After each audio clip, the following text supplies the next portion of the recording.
by alone inside. He's got the breakaway with the touch to the right. Goal! Everything you wanted from this debut. It's Brandon by taking a shot with the left. Goal! Isaac Friend from 25 yards out. The equalizer. Will Kidd with the touch of the goal. It's a go-ahead goal. Minneapolis City. This is the People's Pitch Podcast, the official podcast of your Minneapolis City Soccer Club, brought to you by Summit Brewing Company.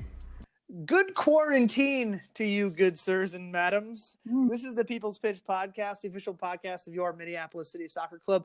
I'm your host, John, and at least 6 feet away from me digitally is my partner in crime, Nate Morales. Nate, I have hit the wall, my friend. I am ornery. I've grown a jailhouse mustache. I am at my breaking point. Are you there?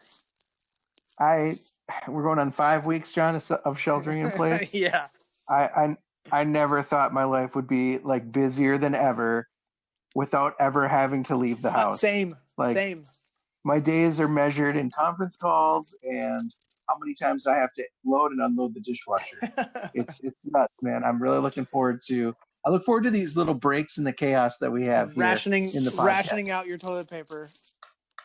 Yeah. Hey, man, I got that bidet, so nice. We're locked in. My sister gave me a bidet for Christmas, and I laughed at the time. Yeah, who's laughing now? Not my asshole. So news broke this week that the U.S. soccer DA is going to be shutting its doors. So we're going to get our take on what it means for soccer as a whole, but also how that is going to impact the Crows.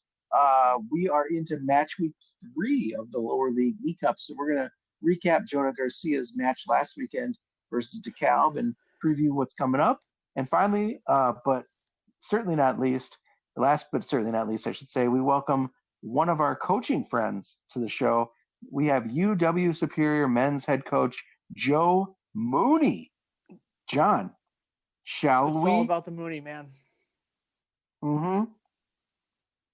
So, John, late last week, I should say, speculation began spreading about this possibility of a groundbreaking decision in U.S. soccer. Dun, dun, dun. And now this announcement and how this announcement was considered imminent. According to multiple sources, the U.S. Soccer Federation is going to be prematurely closing both the boys and girls DA programs. Not quite the groundbreaking decision people might have been hoping for. The official press release has come out. This is a massive blow that is permanently closing, not just like for the rest of the summer or until COVID-19 goes away. The DA is just done. Just done. So it's obviously a massive blow to how the United States of America has developed the top youth talent and grown them into professional and national team ranks. So you wonder, what's next, John? What's going on here? I mean, a lot, actually, Nate. There's actually been more updates since we started the show. To boil it down, it's just another stupid fucking black eye on our soccer federation. I mean, this comes on the heels of a lawsuit with the women's team, the resignation because of that lawsuit of our former president, the hire of a new president, which we were thinking might bring new life into the federation, and then this whole shutdown of mostly all lower level amateur soccer and some professional ranks. So as you could imagine, things are not great in the headquarters in Chicago for our federation. Nope. So the close of this arm of the development system in our country, and the lack of oversight into how it formally it formally places these clubs it's truly tragic in my eyes. I don't know how else to really describe it. At the front of the inception of the DA was the downsizing of the impact of the ODP, the Olympic Development Program, had, which is how we used to collect and pass through the nation's top players. And I mean, it was a flawed system in itself in ways, but it was able to grow what was kind of the next generation of players in our country to higher levels. Most notably the lion's share of the The 2002 through 2006 World Cup rosters were all products of the Olympic development system.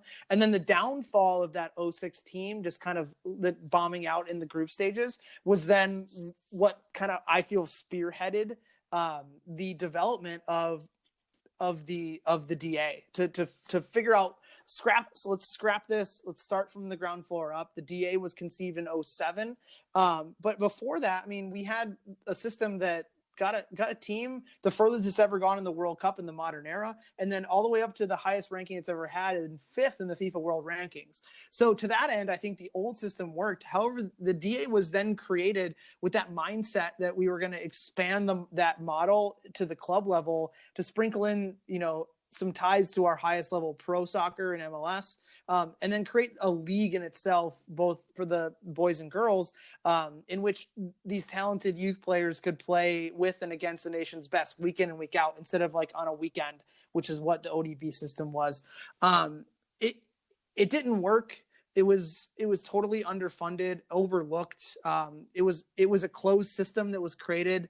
And it also kept out like the underserved members of communities that weren't affluent. The pay for play model ran just wildfire. So it's basically understandable that this just kind of messed up where we're at the top half.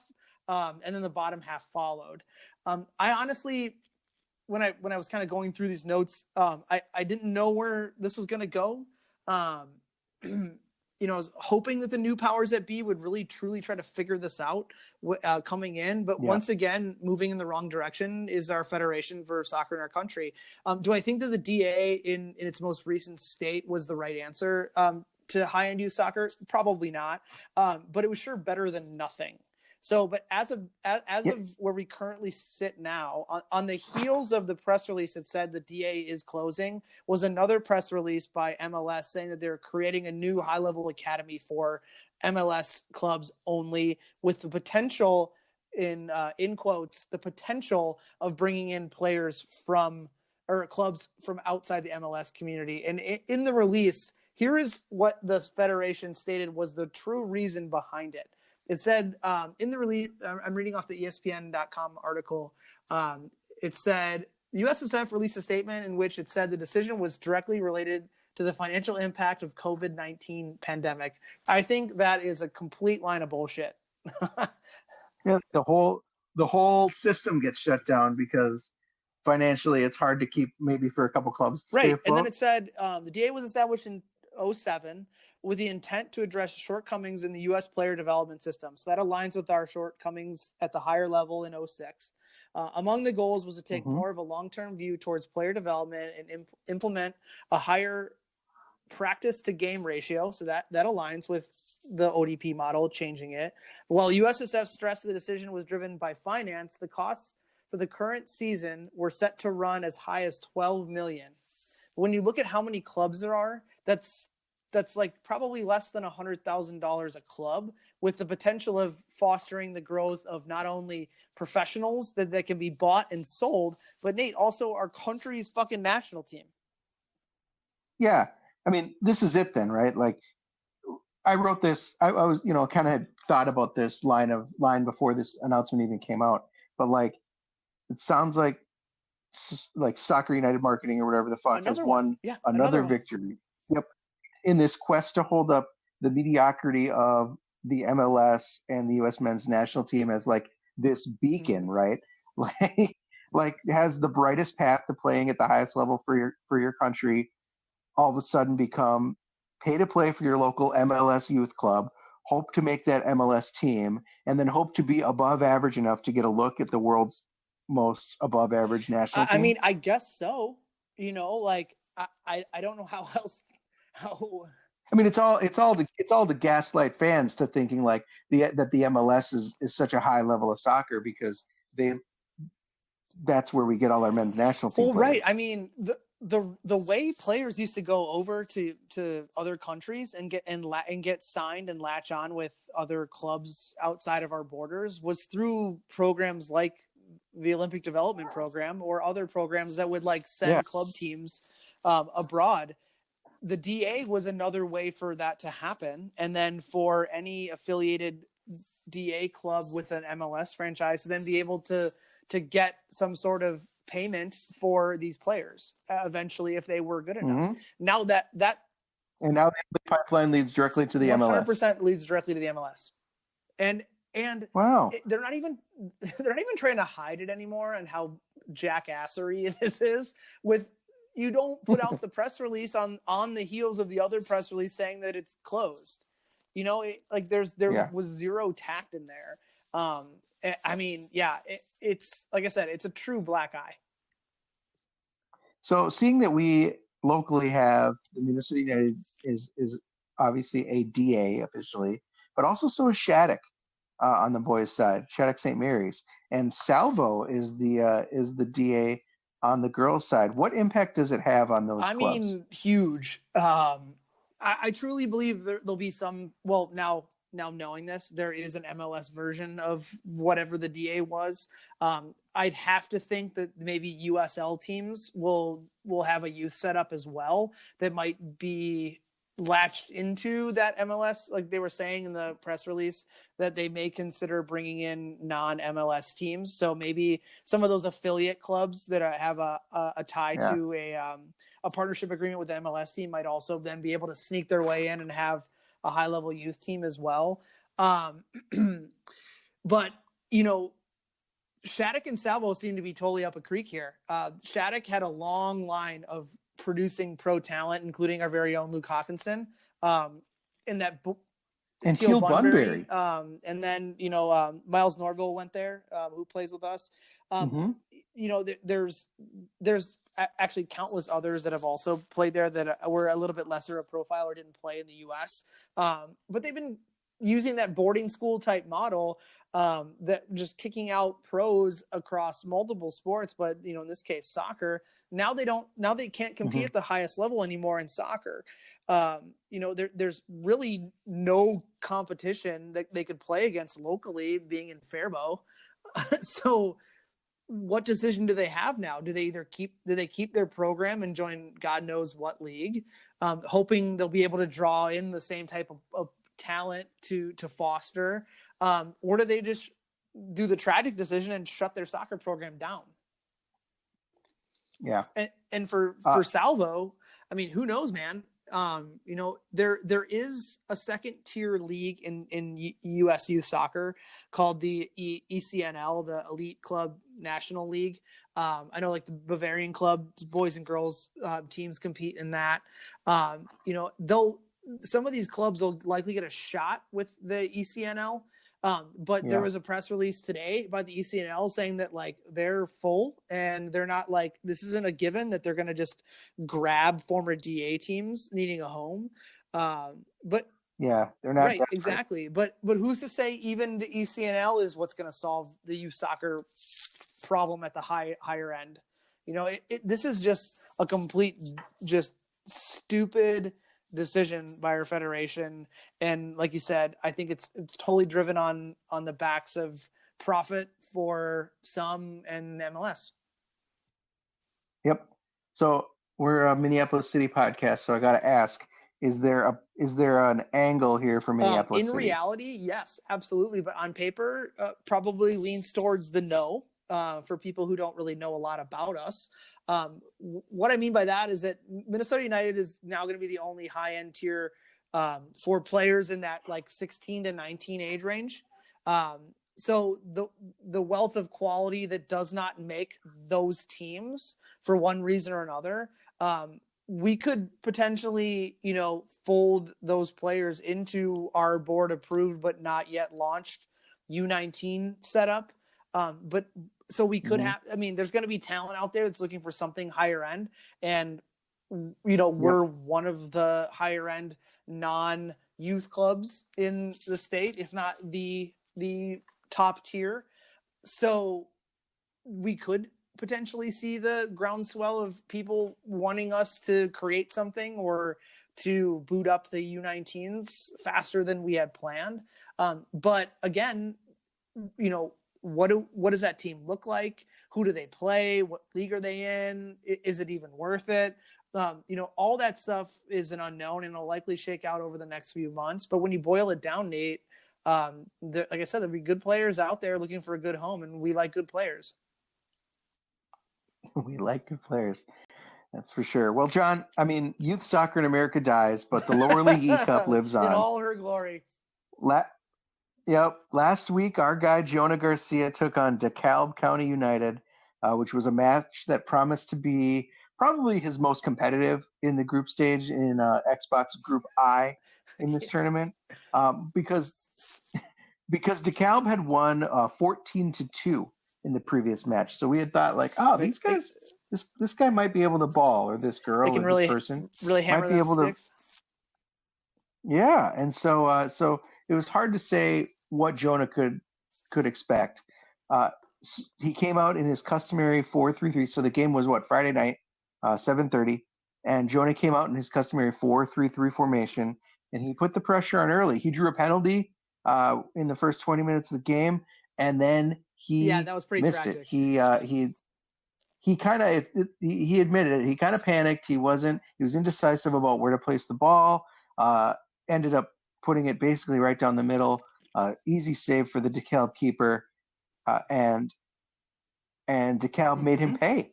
They scored off of a volleyed shot shortly thereafter that rebounded off the post right to another Benevento striker who DeKalb was playing as, and it was 1-0, and it was 1-0 into the first half. So here we are going into halftime, or 1-0 into the first half. And here we are going into halftime thinking like, man, this is going to be a tight game. Obviously, both these guys seem super skilled, and Jonah's going to have to pull something out here. And he made a number of halftime adjustments, changed his formation to really heavy up on the midfield, to tuck his wingers in, and keep 3 men in the attack at all times. And it really paid off for him. Second half success came fast and furious. He scored the equalizer right out of the gates, and he just never looked back on the way to a 4-1 victory over DeKalb County United. So Minneapolis City sits right currently at the top of the group with 2 wins and no losses and 3 games to play in this group stage. He's only conceded 1 goal going into his third match against the team that DeKalb County beat 14-2. So if you like a goal bonanza, you should tune in, as Jonah's next match is at 12:30 p.m. Central, a midday match versus Snohomish County. Coverage begins at noon 15, so 12:15 Central, at twitch.tv/MPLS City SC. And there are grumblings, Nate, that Jonah Garcia might be mic'd up for this game. Mic'd up. Like it's the MLS All-Star game. Or preseason baseball. Yeah, I like it. So I like if you want to hear, exciting, man. Yeah. Hopefully we'll see you guys there. Everyone so far has had a blast. John and I are having a blast. Yeah. If you want to listen to 2 fools talk about sports video games, we are your outlets. Good excuse to get a midday drunk on too, already John. Put on the calendar, so good luck, Mom, with the kids. It is very rare that we have a coach on the show that doesn't have direct ties to our own coaching staff. But this week's guest is a coach that has direct ties to the club in other ways. He has over a decade of high-level coaching experience. He's provided our club with lots of talent over the past 5 years, and is really one of the good ones in the fast-paced, results-oriented game of Division III NCAA men's soccer. We're pleased to welcome to the show UW Superior men's head soccer coach and the leader of the Matt Elder fan club, Mr. Joe Mooney.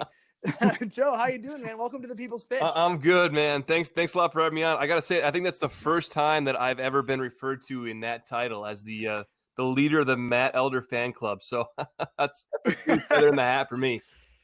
Well, I mean, we can create that on a wiki page for you if you'd like. If you want to make it like super official. Let's do it. Yeah, Matt. the only thing with that, it'll make Matt's head a little bit bigger, but I'm pretty cool with that.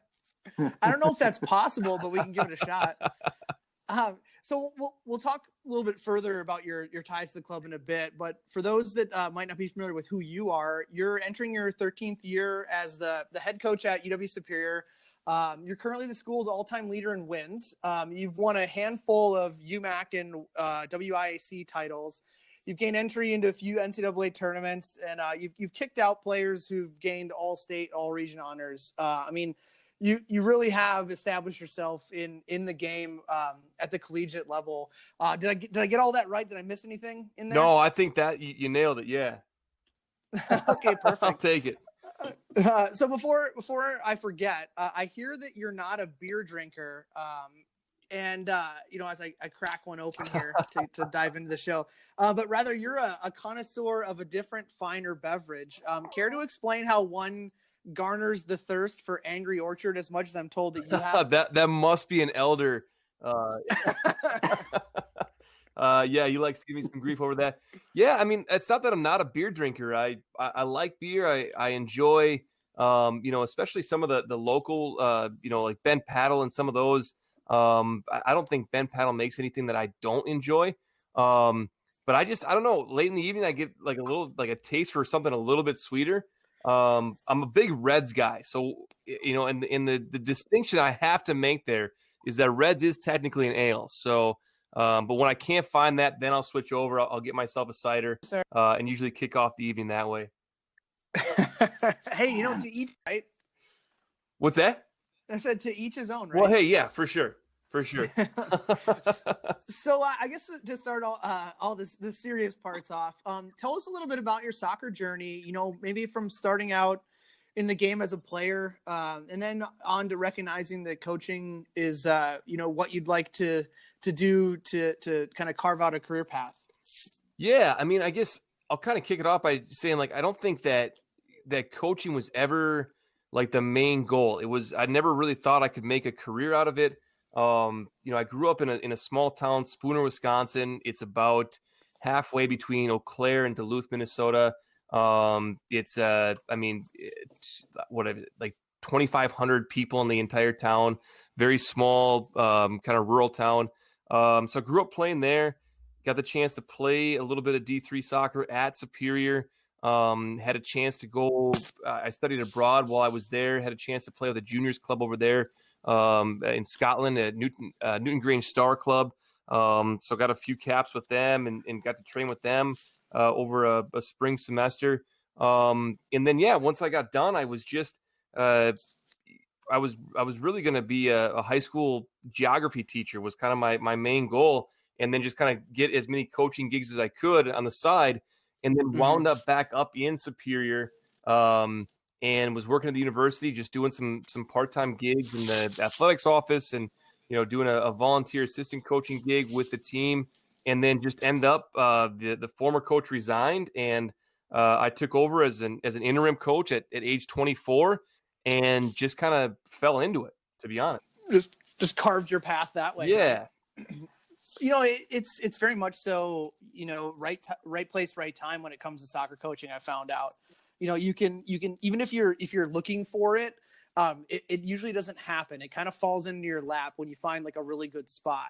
But if you're hunting it down, it seems to be those positions where for one reason or other, it doesn't work for you or for the organization or for the players. So it's really good to hear that that's how it kind of worked out for you. And then, so you've kind of just carved your niche then in Superior then, huh? Yeah. And when I talk to guys about trying to get into the game, I mean, I think the big thing is like, you have to be willing to go through some dirt. Like you have to be willing to just, kind of get crapped on for the first couple of years of your career. Mm-hmm. You're going to end up somewhere, either you're going to be a GA, and that's not a bad position to have. But it means you're not going to be making a lot of money. Or if you're going to go get that head coaching gig, it's going to mean you're at a university that just doesn't have a lot of success. Like you're going to have to go there and try to change it and kind of deal with, some of the things that come along with that. So to be honest, I was really lucky to find a spot that, A, I could get a shot at, and B, that had some opportunity to grow right away. That's awesome. So, you sit in a very interesting chair being a Division III coach. I think you have to deal with a lot of, the recruiting grind of trying to convince talented players to come to a school at your level that doesn't offer athletic scholarships. You have to kind of find those diamonds in the rough or players that fit your system, and you've done it, to a great extent where, where you've won in that environment, and it is a very win now or find new employment environment in college athletics. How do you navigate that, and how have you found the success that you've had for over a decade at one stop? Yeah, I mean, in terms of the success, I think it really comes down to just finding the right players. And I don't know that there's been a real recipe to that. I think that, again, I'm a product of a very good environment at Superior. I think it's got a niche to it. Up until this year, we've been the closest state school to the Twin Cities area that offers men's soccer. So now that will change with the additions of Eau Claire at the D3 level and St. Cloud at the D2 level. So we'll have a little bit more competition in that niche, I think. But that's been a huge factor in us finding, I think, the right kind of talent to come in. In terms of, just the D3 landscape, I think you nailed it in saying that. I mean, it's really a pretty broad landscape where you've got to wear a ton of hats.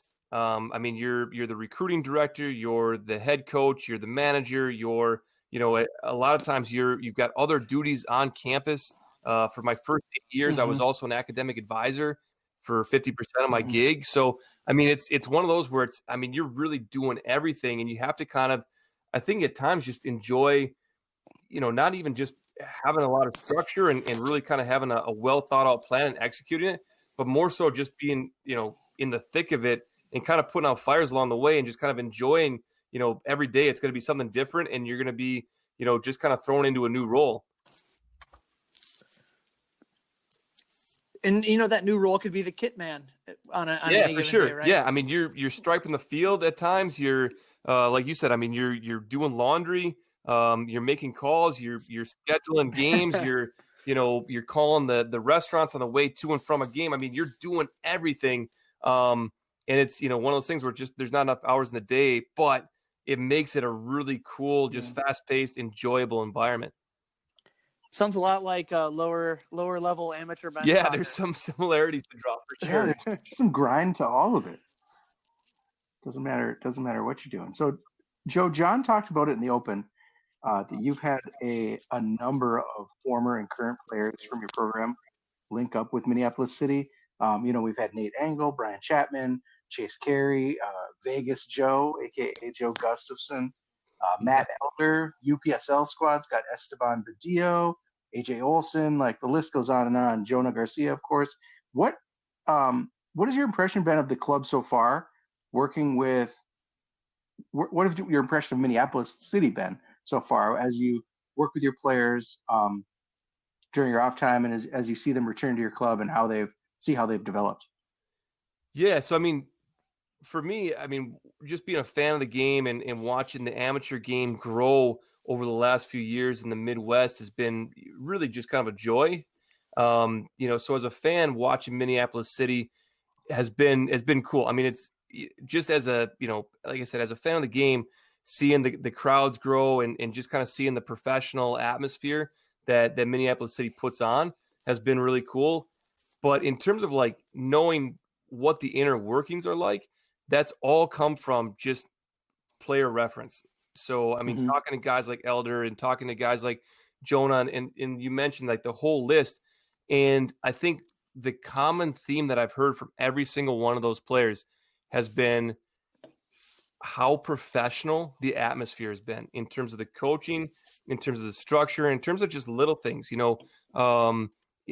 kit designs and travel to and from games. And just, if there's a club that's really, I think, gone out of their way to really treat this like a professional type organization, City's been the club, at least from everything that I've heard from players that have played for me in the past and currently.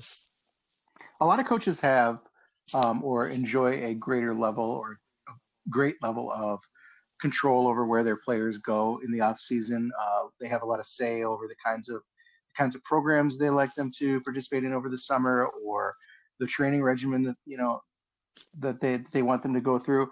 Was it kind of chicken before the egg here that maybe Matt Elder and a few others ended up at Minneapolis City and came back and told you how great it was, or did you kind of start hearing about it and decide I'll let a couple players go over the summer just to see how it goes, and then get the gauge of things from there? No, I mean, I would say, like Elder and Angle and some of those guys, I mean, they really went out of their way to go find the right club. And I know that they had, bounced around at a couple different clubs prior to that, and so really, I mean, I don't know that I would be the one that could take any credit for getting them in. I think they did that all on their own. And, from there, they not only have they given me a good recommendation of the club, but then I think just kind of having a little bit of street cred then when we have a guy, like a Jonah, where I feel like, yeah, I know he can play at the NPSL level. And I know that there was a lot of competition in his position to try to get him into the club, but I'm really glad that, and I think, hopefully City is glad too that, they took a shot on a guy like Jonah. But I think that that's all, credit back to the guys that really kind of paved the way. A guy like Matt Elder, who's been one of the guys who's really been in some ways kind of the face of the club for the last couple of years. Yeah. Yeah, I mean, to talk a little bit about Jonah's experience too, to kind of lift the hood under the recruitment vehicle that I do, there's a lot of communication that you and I had when we talked about Jonah throughout the process, where, I reached out to you and just kind of let you know, like, hey, tell me more about Jonah, and I was able to have a relationship with you to be able to feel comfortable with you telling me, your honest opinion on him, and then us using that within our selection process. So it very much so, I think now that we've worked together for a few years, it's a two-way street, and, you look at a player like Blake Perry, who we're bringing in this year, didn't make the team last year when he came out, and we talked about why. And he did everything that I believe he needed to do to level up his game when he was back with you after that summer of not playing with us, and we immediately offered him a spot when we were booting things up again for this coming season if we ever get to play again. Well, I think kind of two things to touch on there. The first being, I think kind of having a little bit more of that back and forth conversation with you, John, has been a little bit of a first for me. I don't know that a lot of summer clubs really go out of their way to do the homework that City seems to do, and so when it became kind of a selling pitch for me to kind of, have you take more of a look at Jonah and everything. And like, honestly, that really kind of boosted my level of confidence in the club because, at times I'm used to just hearing clubs say, oh yeah, I mean, just, tell him to come out, Tuesday night, we'll give him a shot. We'll give him a jersey and he'll be playing by Saturday. And it's like, is that really the level of professionalism that you want? Is that the right? Like, Right. So when it's just that easy, it's just, you just walk on and show up whenever you feel like. Yeah. And I think John, like we probably had 2 or 3 kind of like half-hour conversations on Jonah going through that process. And to me, like, just like the legitimacy in my mind grew with every conversation because it's like, you look at it and it's like, he's got to beat out some pretty spectacular players just to get a spot on the roster, just to come to train every week, and from there to kind of grow into that role. And I think that kind of brings me to the second point when we're talking about a guy like Blake Perry. Like, I know what he can do at the Division III level, but and he knows what he can do. But I think that, not making the squad last summer, I think he was a little bit, and I hope he doesn't mind me sharing, but I think he was a little bit just kind of, bummed and maybe even a little bit pissed off that he didn't make the squad, knowing that he's like, well, I know I can hang with those guys at the U23 level. But I think it was a real eye-opener for him that it's not about being able to hang with guys. I mean, there's 30 guys for any position that can hang with it. It's can you actually put your stamp on it in a training session and catch somebody's attention? Can you actually beat somebody else out? Because there's going to be guys at that level that have a better resume. They've got, just a better, history or pedigree or whatever it might be. And you saying you can hang at that level doesn't make you special enough to make a 20-man or a 25-man or however many man roster. You've got to be able to beat other guys out and be confident in doing that. And I think it really kind of made him grow over the next 9 months in a way that I was really excited to see. And I think it really kind of kicked his butt a bit in terms of like getting him ready for his sophomore year at UWS. Well, you find that like players nowadays, not that I'm going to go on a rant about back in my day, but like but I am, But I think like some players nowadays, you know, given that the club soccer landscape is so vast now, that a lot of the competitive environments where you have to fight for playing time if you're a good player aren't really, they're kind of non-existent anymore, where if you're a good player, you're propped up on some kind of form of a pedestal. And I'm not saying that Blake's that player at all, but in general, when you move on to a higher level, a lot of people haven't been kind of slapped in the face a little bit and said, like, you know, on this given day, you weren't good enough. So that was your chance and you don't have it anymore.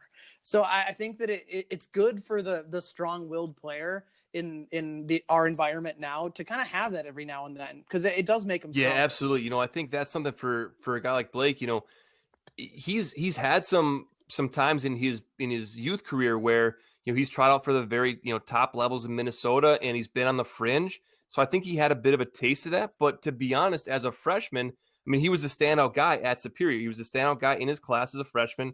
He was, you know, the conference freshman of the year. And to be honest, like, I think that he could probably right now, and this isn't to discredit our level at all, but I think it's the reality that he's probably worked himself into a starting role, whether he's at his best that day or not, right? So then to go to City Sure. and, you know, I think to have to realize, like, I can't come and mail it in on any given day and expect that I'm going to be given a jersey for our Saturday match, right? Like, you've got to earn it in training. You've got to earn it in the tryouts, in training, and then you've got to actually execute on match day, right? So I think that's been really good for his development. You know, another guy I'll talk about is AJ Olsen. You know, same kind of thing, where as a sophomore for us, he was conference defensive player of the year. You know, last year playing with the under 23s, I remember watching you guys when you were down at Omaha, and, you know, he got skinned like 2-3 times in a row by one of their players. And I think he was a guy that had just gotten off trial in England, I think. And absolutely, Yeah. I mean, just turn him inside out, right? And AJ is a guy, like, he's got a pretty big brooding confidence, right? So, like, that was really good for him to be taken down a peg, you know, and he was pissed off after that game. He knew he got wrecked. But I think it just showed, like, man, there are levels well and above you that if you want to try to do this thing for real, like, just, you know, coming in and being a starter at our level isn't your ceiling. You've got more, but you really got to grind to get there. Yeah. Joe, let's talk a little bit about one of your former players, and that is Matt Elder. We've talked about, you know, we've mentioned him a brief second here earlier, but he was an open trialist when he came to the team in year one. He came in kind of under the shadow of, at least on paper, of a guy that had been recruited by UCLA, right? This is Duncan Whirling, and we're thinking, wow, we've got an embarrassment of riches here. We've got this kid that's going to UCLA to play with, to play with some of the best players in the country, and then we've got this other guy from Superior. We'll see how that works out, right? But Matt quickly established himself as this clear-cut number one, and he really has held on to that through thick and thin for 4 seasons. Has he always been that guy who thrives on being overlooked and just grabs onto what he believes is his and doesn't let go? Yeah, big time. So, I mean, as a player for me, I mean, in his freshman year, there were a couple of guys that were, you know, obviously upperclassmen and, you know, had gotten some looks before he came in. And, I mean, in his freshman year, I forget if it was game, you know, 5 or 6 or whatever it was. I mean, he really took over the starting role and kind of never looked back. And I think the one thing that always stuck out for me about Matt was just how, like, just dialed in he was. So now there on the one side of it, like, there were times where in training, you know, like, I had to push him, or, you know, like, he would kind of nudge me and kind of like, well, we've got a big game coming up on Saturday. Like, I'm just going to kind of mail this one in on Thursday, kind of thing, you know, like, wink, wink, coach, like, is that cool? Right? That sounds familiar. So maybe you know this, maybe you don't. So, like, in terms of school, there was a thing, it was called a melder day, where you would just kind of like take a pro day on a Friday and just kind of like mail in your classes and just kind of take it easy and kind of lounge into the weekend. And the whole team knew what a melder day was. So that was so but he got away with it because when he was dialed in, whether it was in the classroom. I mean, he graduated in 4 years with, I think, a pretty decent GPA. Whatever it was, he would like really just lock in on the other side of it. So, I mean, he was a big time gamer for us, and just so like into the squad, into the club, he was in my office every day. I mean, in the middle of the off season, like, what are we doing next year? What's this going to look like? I mean, he's so intense about the game and his role in the club and the team that I don't think he knows how to let go of that in a real like endearing way. It has not changed. Yeah. I can tell you that. He's not sitting in my office, but it's the regular texts and the phone calls, and then at training, it's like, is this guy coming back, or what are we doing here with this position? Who's the new guys coming in when we start our trial process? It's the exact same way. So I'm glad to hear that it started out and it hasn't left. On some levels, man, that intensity is great, but on another level, it's like a Friday in May, man. Can you just get out of my office?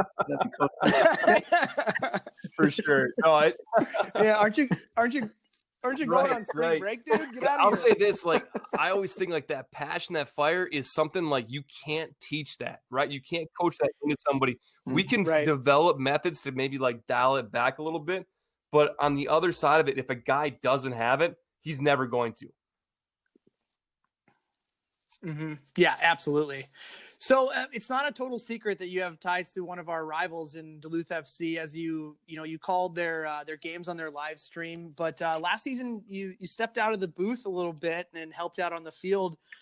How was that? And are there any aspirations of maybe occupying some of your summertime moving forward with working with the team and maybe official or I mean, so last summer it worked out really well because we didn't have any of our UWS guys that were in the area and wanted to play at the MPSL level. So so obviously if I'm coaching in any capacity with the club, none of my guys can play, right? So it worked out really well last summer that way, and just kind of happened across. I mean, like you said, I was calling stuff up in the booth, and just that's been really fun for me. And honestly, I think it's helped my coaching a bit, just to have to, like, if you've listened to any of my broadcasts, I mean, I fumble through words and just trying to think of stuff on the, like, it's so hard. It's like way tougher than I ever thought it would be. Like, obviously, that, John, right? So like, I mean, I found a new respect for anybody in the booth just going through it. But then on the other side of it, I think it really helped me just work on the way I communicated and, just use different terminology with the players, because you had to think on the fly so much faster. So it was a really cool just kind of opportunity just to be up in the booth for a while, but kind of just worked my way in with Joel and started working with the team. And honestly, it was a blast. And I think one of the coolest things about it was I've really never been an assistant coach at any kind of a high level in my career. So to have to go through that, where it's like I think the world of Joel, and I think he's an excellent manager. I think he knows the game very well. I think he's a really good, like player developer and a player manager. But there were times like with anybody where it's like, oh man, you're making this decision, and I would probably go this other way, and I would voice it. But then, as soon as the conversation's over, it's like, no matter what Joel says, I'm going to get on board with it. I'm going to make sure the guys know I'm on board with it. But that was new to me, to not have the final say, and really kind of drive the ship. So it was a really cool experience in that way, just never really seeing it from that side, seeing the dynamic from that side. John, you felt that over in Orono or wherever you were, right? Yeah, I feel it now a little bit with City too. As we've grown our staff as a club, I believe is 8 coaches now. And they're across a bunch of different capacities. We have, our head coach, our first assistant coach. We have some analytics people, some people who do some like video breakdown, and then just some like general, like kind of intern type coaches. And last season was kind of my first step into being less involved in it. And as we're moving into we were moving into the preseason this year, really, I only would be involved if they asked me to, and I wouldn't interject myself into into sessions unless, I had a specific task to do. And as we're moving into the off season, we're doing a lot of coaches meetings where we're doing once a week video sessions where we're rewatching our games from last year. And then everyone kind of has a task to look at some things that line up or don't line up to like our core values that we've outlined as how we're going to play and our system in general. And in those sessions, I don't talk much. I just kind of am part of it because they invite me. And so I know what you're saying. It's tough because you think about situationally in a soccer game, there's 10 different things you could do from the sidelines, but you never really have that opportunity where you have to sit on your hands until you are on someone else's staff or you're not the head guy. So it's like you said, I mean, so, if Joel, so if there's 100 decisions to make, like 100 different ways you could go with something. And, what I was learning kind of on the fly was like, if Joel makes a decision and it's maybe not the right one, like it doesn't pan out, I think the easy place for anybody to go is like, well, you made the wrong decision and, my way would have been the right decision. But it's like, no, there's 100 different ways to do it. And chances are both of ours would have been wrong. 99 of them are wrong, right? We're never coming across the right one. It's just, but it's that Monday morning quarterbacking where it's just like, no, that was the wrong one. So mine must have been right. Right. Right. And then you have to think about it too, where the players are the ones doing it and you can make the decision. And if they don't perform, it's not 100% your fault. They have to share some of that burden as well. So you briefly touched on my next question here a little bit. And with last season, there weren't any players from Superior that were on the squad in Duluth. You were able to kind of help out more with the playing side. It's been interesting to me over the past 4 years that not more of your players have been playing with Duluth FC. Is that, was that a decision that was made? Because when we talk about kind of like our brotherhood model that we have, it really was just replicating the glory years of what Duluth had when they were heavily relying on that like dream Scholastica class of players that they had. But I haven't seen a lot of Superior players that are on those rosters. I mean, there's been a few, but is it something from an organizational standpoint, or is it truly like your guys just go home or they find other teams to play that aren't? Yeah, I think that's a big part of it. So obviously, I mean, we've got a number of international guys in our squad. We're about, any given year, 25 to 30% international. So a lot of those guys are going home over the summer to see their families and to work and get in with different club teams, depending on which country they're from, if they're playing over the summer or not. So that's been a part of it. And then, you look at such a big contingent of our team is from the Twin Cities area. So those guys are ending up back at home in the summer as well. So a lot of them, I mean, obviously are playing for you guys or other clubs back home. So there just hasn't been a lot of our kind of like top end guys that can really play at an MPSL level who have been in the area. Sure.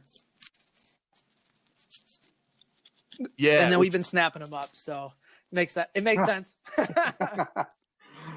Joe, what kind of development do you look forward to seeing in your players when they return from a summer with Minneapolis City? Like when you send a guy like AJ or a guy like Blake out down in Minneapolis, like what are you confident in at this point that they're going to come back and have changed in this way or developed in that way? I think A, like the professionalism, B, I would say just the like the knowledge or the kind of inner drive that like I have to show up and really pour it out for every minute while I'm there. AJ talked to me, last year, right when he got up in August, he said, like he wanted to meet with me, coach, can we chat about the season? And he's like, I want all of our training sessions to be just like it was at City. And I was okay, describe that. Right. And he's like, I would get back in my car and I would be absolutely drenched. Like my car seats were like soaked the next morning from the amount of sweat I was pouring out at training. Like we just didn't take time off. It was, we're not jogging through anything. We're not, everything was by design, high intensity and just really kind of, I think kind of game-like atmosphere. And so that's been something that, guys that are playing with City, I think bring that back to the squad. And I mean, it doesn't take long for that to trickle into the rest of the squad, especially when it's guys who are highly influential, like a AJ Olsen or a Blake Perry or any of those guys. Miguel Ocampo has been a guy. Yeah, I think he's awesome. benefited huge from playing at City. The amount of just development I've seen from him between sophomore year and junior year has been, I mean, maybe one of the biggest shifts that I've seen in a player kind of year to year. Yeah, I remember when we were talking about the selection process, and I kind of let you know who we were going to go with last summer. I remember you were kind of asking a little bit about our decision to bring Miguel in. And it was a little bit of position of need. We needed someone, that with the skills that he had. But I could totally tell the difference from the beginning to the end of the summer in Miguel. And then even watching your guys' games this fall, just seeing how he took that giant step forward. And that truly is what we're about. If we were about making money, we would have been bankrupt a long time ago. But so it truly is about giving guys that high level environment that's different from where they came from. But also when you hand them back off, that they're better than when they left you. And it's not because of anything that you're doing in your program or we're doing in our program. It's just that we've given them something different. And for sure. And I think sometimes. one of the really cool, so like Miguel's a great example of this where, I think playing with City and recognizing kind of, again, where like the level that he could take and the level he could get to, but also what it was going to take to get there, it forced him to really think about the holistic part of his game where so when he came back to Superior, I think he was more receptive to even things I was telling him. Right. So, I think that part of why he was just so much better was he had dropped, I think it was like 10 pounds over the summer, 12 pounds over the summer. Not that he was like had a lot to lose or anything like that. He was just that fit and he was that much more nimble when he got back, and he looked at it, I think, over the summer and said, if I'm going to really do this, my diet's got to change. My training regimen's got to change. My sleep regimen's got to change. When he got back with us, again, it was that holistic idea. So I don't know if you guys did a lot with sports psych over the summer, but we do a ton of it once they get here in the fall. And so it's like, it's not even maybe necessarily things he's getting from City, but it's the idea and the overall philosophy he's getting from City that he's bringing in, and he's saying, I'm going to be receptive. If anybody's going to offer me help to get where I want to go, I'm taking it in. I'm going to absorb everything. Sure. So it's that mindset. I think it truly is the environment, because you bring in, 60 players that all can play on any given day, depending upon who's performing. You start to really latch on to what coaches are telling you to do, and because you see that if I don't do it, that guy's going to do it. So you kind of, it's really just turning on certain switches inside of people. And I think that's really what happened with him. Like I said, it's not that you guys do something different than we're doing. I'm sure there's a lot of similarities, but there are probably some differences too, just because they're two different programs. But it really is like I said, just being exposed to something different and then it clicking for you when you get back into and I would say, I mean, like it's also credit to the player, right? Because not every player is going to make that connection. And so, but I think guys like AJ, guys like Miguel have done that as well. And so it's credit, I think, to the club, and it's credit to the kid also for picking up on that too. Yeah, absolutely. Joe, I've got kind of a downer question for you, and maybe it's something you don't know how to answer yet, but what are you going to do in the fall when you've got a team full of guys that has not been active as they should have, as maybe they could have been in the spring, that didn't get the reps in the summer, no matter where they went to play, and that, might be faced with, having a really weird and disconnected college experience after. No, I think it's a great question. Yeah. I mean, every day. Have you thought about that? But I think what we keep landing on is with our guys, and so we're doing Zoom meetings with our guys, quite often, and we're doing some leadership stuff with our upperclassmen, and they're doing some stuff with the rest of the squad. And so, I mean, there's a good amount of contact there right now.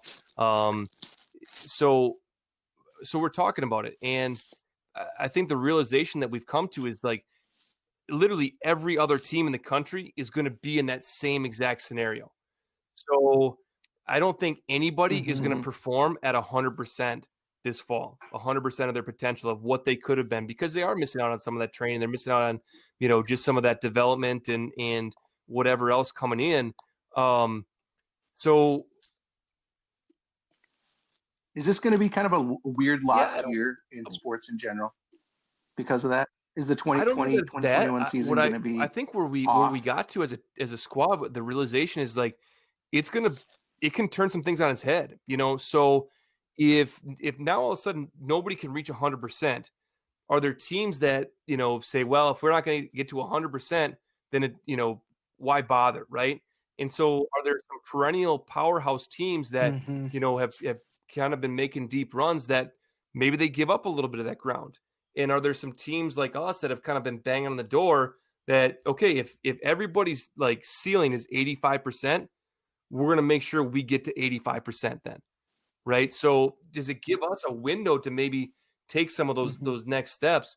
And I think that where our guys are, and again, we've been doing a lot with sports psych.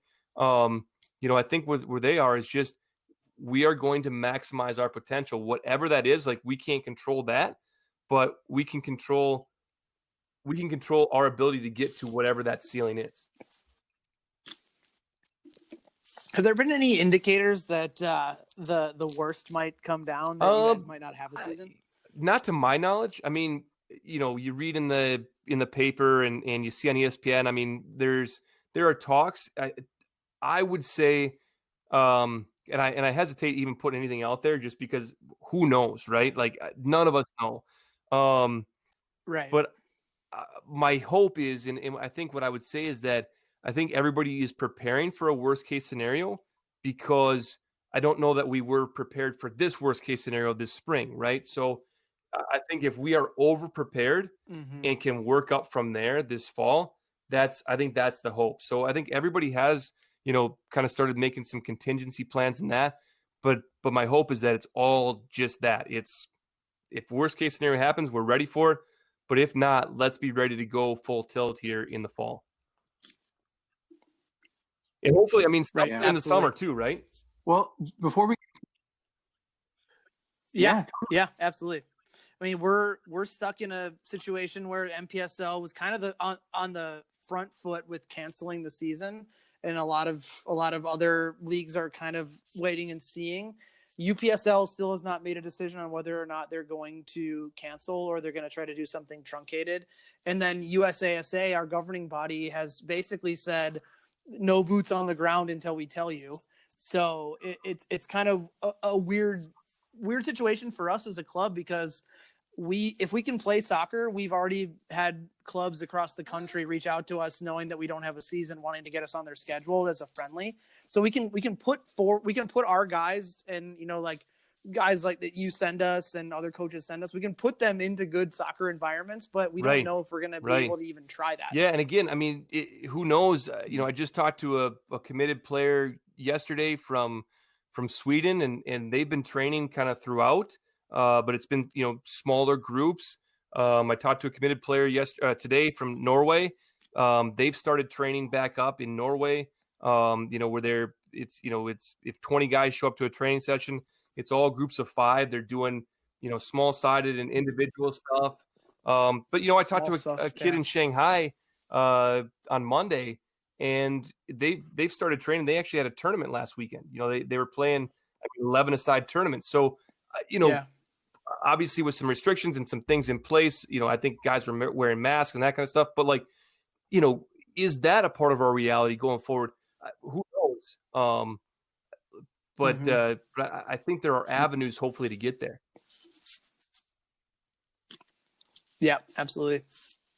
Before we get into the real exciting stuff, our fun game, Joe, you also you have another thing in common with us, in that you have a podcast. You have entered the podcast world with a show called The Next Level Podcast. Tell us a little bit more about that, and what made you choose what made you think that the world needed another podcast, Joe? Well, first of all, Nate, thanks for bringing it up, because literally I would have skimmed right past it. And I was just texting the other guys on the podcast before this saying, and they were, oh yeah, you got to plug the podcast and all that.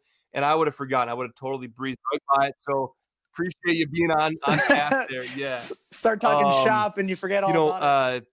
In terms of what made me think the world needed another podcast, first I would say nobody in the world needs to hear what I have to say. I want to be very clear about that.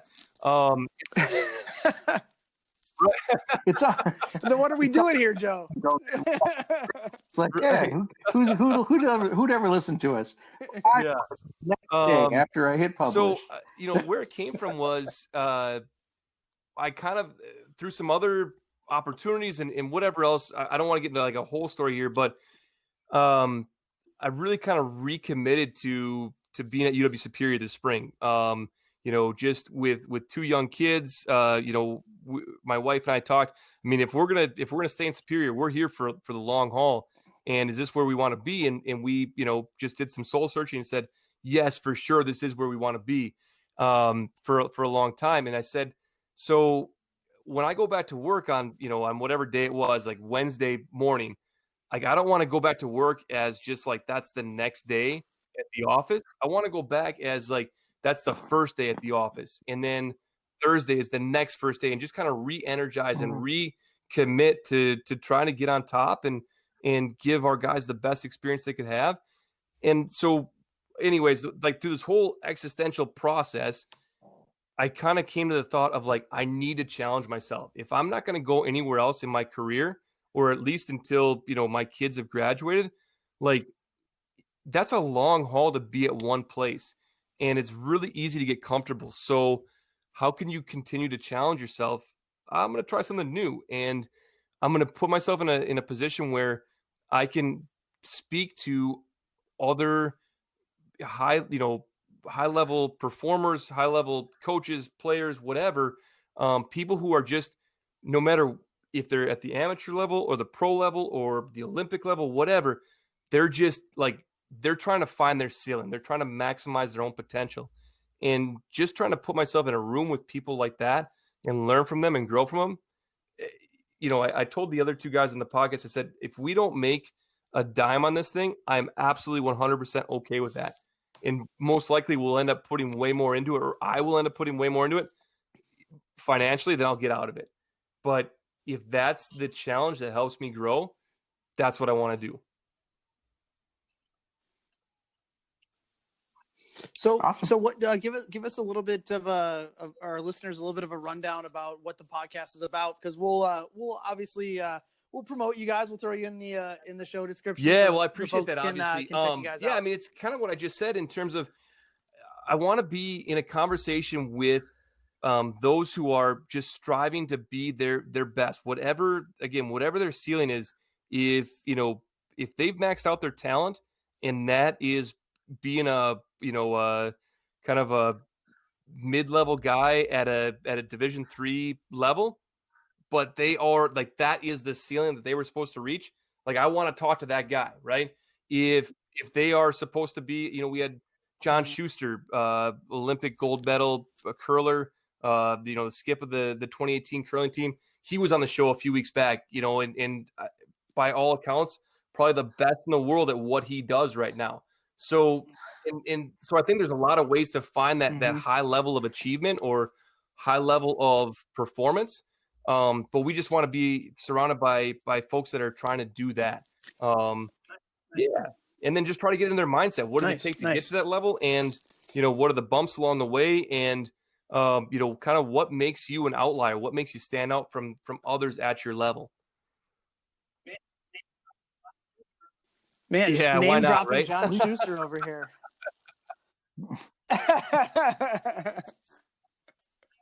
All right, Joe. So we have had a lot of games over the 4 years we've been doing this show, but the newest one we like to call Ask John Anything.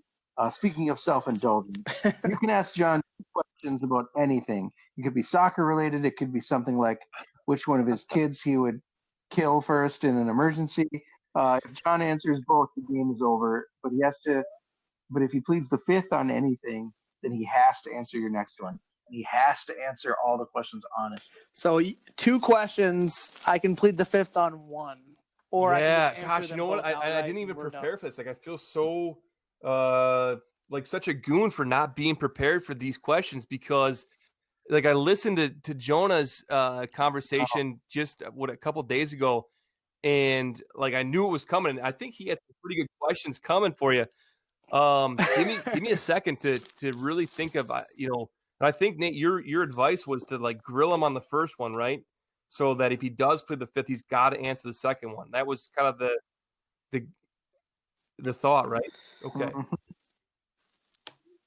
Yep. Yeah, and this game really separates the psychotic a-holes from the guys that are just too. I mean, my theory is different. If the shoe was on the other foot, I would say like get them comfortable with something and blindside then hit them. them. Okay, so then got they have it. to answer the really hard one.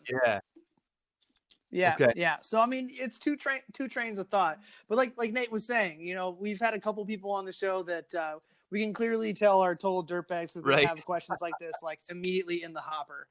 And they didn't do their homework. They just have it. All right. So I'm going to start out so I heard your most embarrassing moment. There were a couple of them that you pointed to. I want to hear, I guess, like as a player, coach, fan, whatever, what's the craziest thing that you saw I'll leave it as broad as at a soccer event, whether that was getting into the game or playing in the game or at the game, whatever, just at a soccer event, the craziest thing you've seen. I mean, clearly your mind goes to like something a parent did or something a coach did. So like it pertains to maybe like a referee decision or something like that. But as soon as you started with the line of questioning, I knew exactly where I was going to go. So I was playing in a tournament in Wisconsin, U16. I'll never forget this day my entire life. So we're playing in Appleton, Wisconsin, at like a random whatever tournament. I was playing with the Bavarian Club, and when you hit the U16 level, like there's not a ton of parents that come sometimes. It's usually because guys can drive themselves or whatever. So we're in like I believe it was like a quarterfinal or semifinal match against a team from Madison. And there was a lot of geese that were like flying over the soccer park that were like just around, and it's kind of annoying because like a whole flock of them flies over. And it was going on the whole weekend. So we're at the Sunday period where you're playing like the knockout games. And so second half rolls around and there's a goose on the field when we came on the field to play the second half, and it just wouldn't leave the field. And we're all like, people are like either afraid of it or they're trying to like shoo it away. They're a very aggressive bird. Yeah. Right. Exactly. So you have the person who like doesn't give a shit and they're like, get out of here, fucking goose. And then you have the person who's like, I don't want to tangle with that. Geese are mean. Right. So we're like talking to our coach, like, what are we supposed to do? And out of like the corner of my eye, someone walks on the field, like a tournament organizer, walks straight up to the goose, tackles it, snaps its neck, and then carries it off the field. And then we start playing the second half. Wow. And it was just like, what just happened? Like, okay. Dude just murdered a goose. Yeah. I mean, that escalated quickly. Like when you were talking about like geese in the field, I thought like Randy Johnson, like the pitch that hit the bird, right? Like I was thinking it was going to be something like that. Like somebody just like nailed it. Right. Yeah. But like fired a ball or something. Snapped its neck. Like didn't even have the opportunity. Oh, sure. And you know what the funny part is? The guy if he knows like how to snap a good, like, because that's a pretty thick neck. Like that takes some expertise, I have to think. Yeah. Wow. Okay. So that's first question, right? Okay. So second question, like I've been mulling through a couple while you're telling your story, and I don't know that I've settled on one yet. God, was this the longest anybody's thought about a question? Like, I was like uber unprepared here. No, I mean we got. Okay. We're in quarantine lockdowns. We got nothing but time. So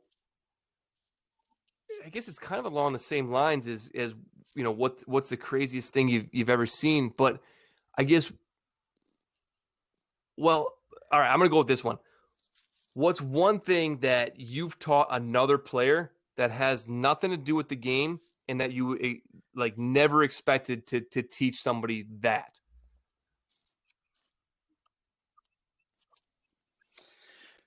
Yep. So let me play the question back to make sure I got it right. So non-playing side related, like something that I've taught a player that was it in context at all with playing, or was it I guess I have this running list in my head of things. Like I've taught players how to tie a tie, how to break into a car with a coat hanger, how to jump start a car, all these things that have nothing to do with soccer. And some of these things, I'm not real proficient in myself, but have had to teach other guys, right?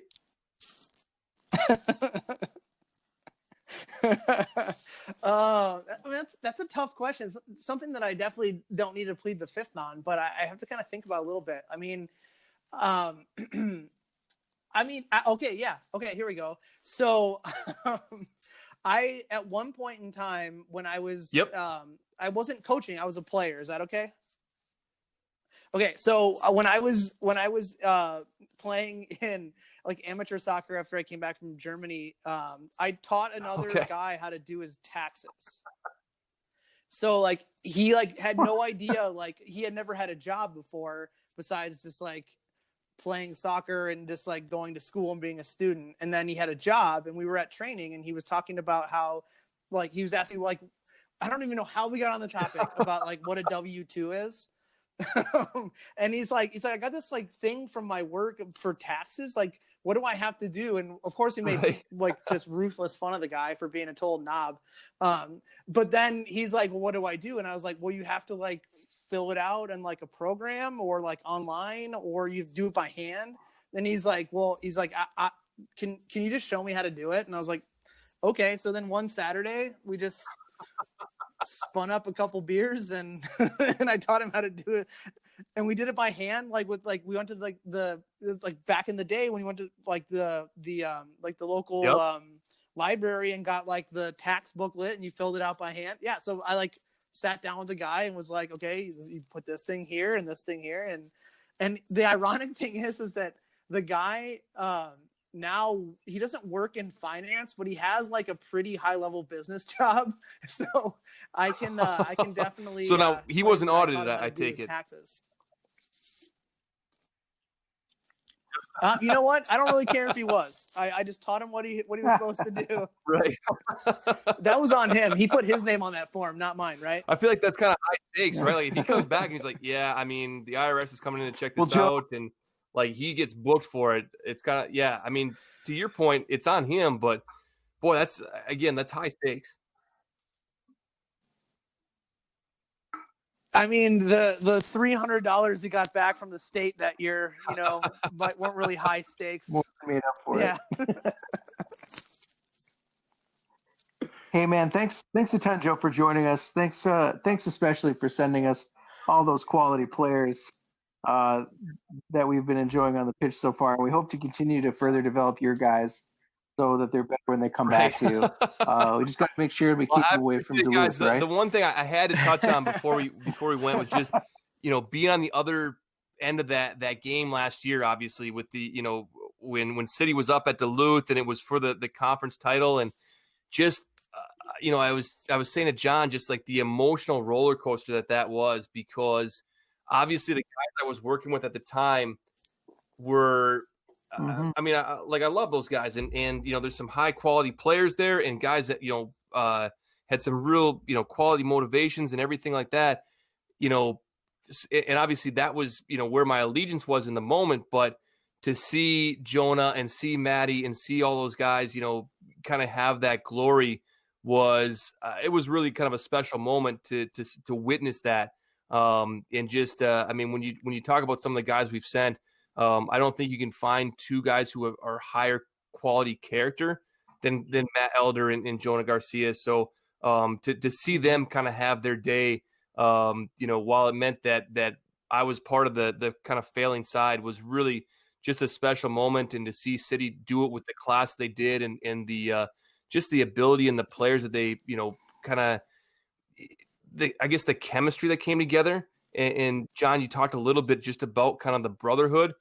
I think that's what really showed through on that day, and it was what showed, I think, what makes City so special. So, while I wasn't a part of it in some ways, I just want to say thanks to you guys for kind of, showcasing that and giving me that moment to kind of latch onto for what a special thing that was for a couple of guys that I care a lot about. Well, we hope to do it multiple times, so maybe we could make it a habit. But no, I mean, I appreciate that. Thanks for sharing that, because at the end of the day, it's all about the game, and people will take it too serious or not serious enough in whatever allegiance you lie in. But it's good to hear that there are some people out there that are in it for the love of the game, right? All right, Joe, thanks so much, man. It was good talking with you. Stay safe. And I appreciate that, fellas. Thanks a lot for having me. Don't fall off the deep end. All right, you bet. All right, talk to you later. Yeah, Bye. see ya. That is all for this week's show, folks. Thanks, as always, to our show sponsor, Summit Brewing Company. Clearly, your local swig house is closed. So what?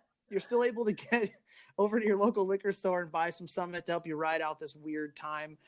Whether it's a specialty brew like Maibach or a staple, maybe some of the summer brews that are coming out, or it's a staple like the award-winning EPA, there's plenty of options for you to grab. Summit, more meaningful brews since 1986. If giving back to the community means a lot to you, maybe it's time to give to the club that loves to give back. Minneapolis City is a 501c3 that provides a safe, reliable, and fun environment for young people to play the beautiful game. Consider a tax-deductible donation to a truly city-focused organization. Speaking of tax time, extend it until summer. You got plenty of time to write off on your taxes. Buy some gear, membership, whatever you want. Make a donation. Do you have anything you want us to cover in the off season, or I guess the forever off season that this is? Any hard-hitting exposés you want us to undertake? Any guests you want us to have on? There's been some rumors of a former U.S. men's national team player that may be gracing our airways soon. Send us some mail. It's really easy to do. Hit us up on Twitter at The People's Pitch, or through email at mcscpodcast@gmail.com. All questions, comments, and concerns are welcome. And if calling in is more your speed, and you want to hear your voice on the show live, you can hit up our show hotline at 612-460-5683. That's 612-460-5683. Again, all questions and comments and concerns are welcome. And as always, you can hit up the club at MPLS City SC on Twitter. That does it for this week's show, folks. I'm John. That was Joe Mooney, and that was Nate. And hang in there. There is always light at the end of the tunnel, and you got hoofed. Poster burning maple weeds, cradle major keys. Thinking back, I've been major since the minor league. So supreme, too much sauce off my olive NMDs. I could staple steez, bend the goat so I get the cheese, never fall. Rake them leaves and make sure every moment gets seized and everything I see.